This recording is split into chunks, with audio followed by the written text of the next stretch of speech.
Hello there, and welcome to Series-4 of English Podcast with Ashish Khanna, Episode-2. In today's episode, listen to a conversation between Neil and Rob talking about the future of marriage. Neil, hello and welcome to 6 Minute English. I am Neil, Rob, and I'm Rob. Neil, can you complete this saying, love and marriage go together like? Rob, love and marriage go together like a horse and a carriage. Neil, that's right. And when was the last time you saw a horse and carriage? Rob, well, that would have been a while ago. They are quite rare sight these days, not an everyday sight. Neil, indeed. And according to recent statistics, marriage in the UK is getting rarer too. Not as rare as seeing a horse and carriage, but the numbers are falling. Before we look at this topic in a bit more detail, a little quiz for our listeners. Rob, yes, according to UK's Office of National Statistics, how many opposite-sex marriages were there in 2015? Was it 239,000? B. 309,000? C. 339,000? Any idea, Neil? Neil, I have no idea, but I'm going to have a guess and say A. 239,000.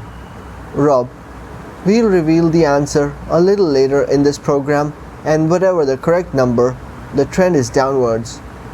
Year on year, there are fewer opposite-sex couples getting married in the UK. Neil, so why might this be? Are we falling out of love with marriage? Let's hear from a couple of people with different views.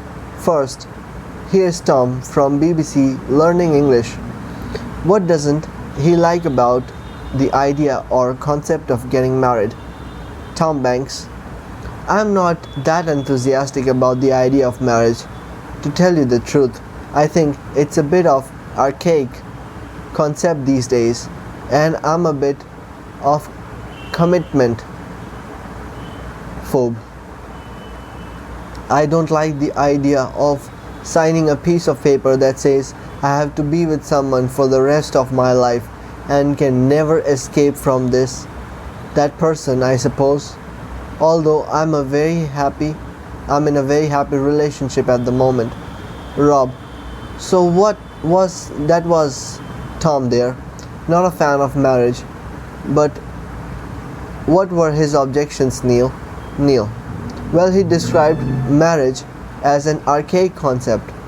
When someone describes something as archaic, they think it is very old-fashioned, out of date, belonging to a different time. Rob, so that was one of his problems with marriage, but he also said that he was a commitment phobe. That the suffix phobe means someone who is afraid of something. In some cases, it can also be used as standalone word, but it means the same.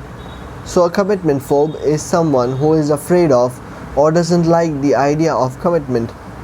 Neil, and when talking about relationships, commitment means being with one person and giving up the idea of being free to do whatever you want and see whoever you want romantically.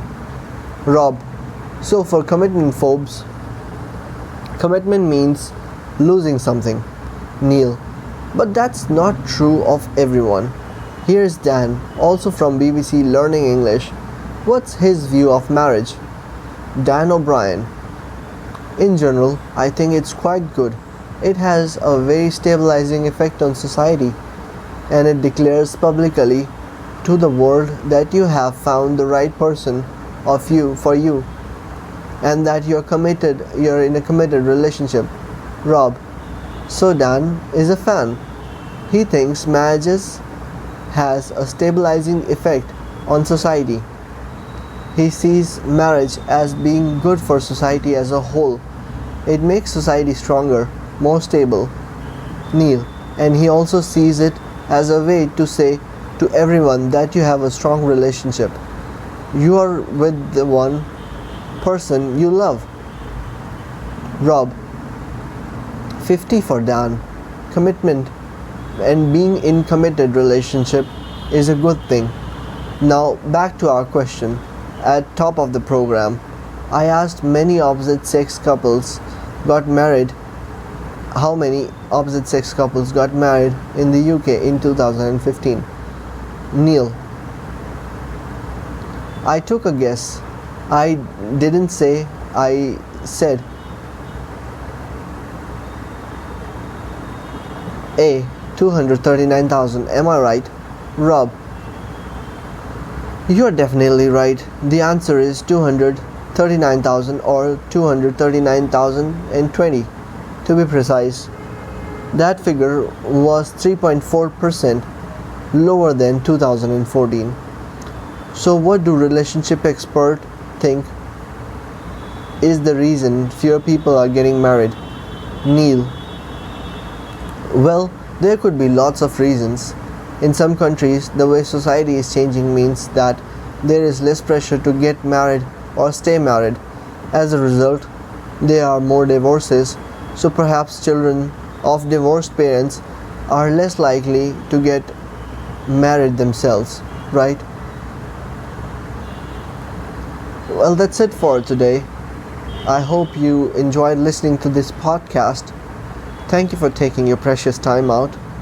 Have a great day.